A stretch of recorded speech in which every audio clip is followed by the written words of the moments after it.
جانے والے ہیں، اور جو اپنی امانتوں اور اپنے عہد و پیمان کا پاس کرتے ہیں، اور جو اپنی گواہیوں پر قائم رہتے ہیں، اور جو اپنی نماز کی پابندی کرتے ہیں، یہی لوگ جنتوں میں عزت و اکرام سے ہوں گے۔ تو اے نبی، ان کافروں کو کیا ہوا ہے کہ تمہاری طرف دوڑے چلے آتے ہیں، دائیں اور بائیں سے گروہ گروہ ہو کر جمع ہوتے جاتے ہیں؟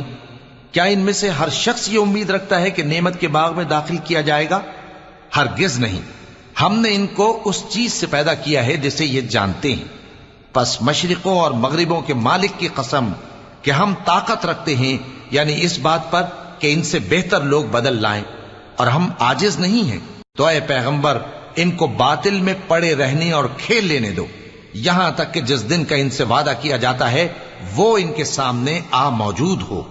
اس دن یہ قبروں سے نکل کر اس طرح دوڑیں گے جیسے کسی مقابلے کے نشان کی طرف دوڑے جا رہے ہوں۔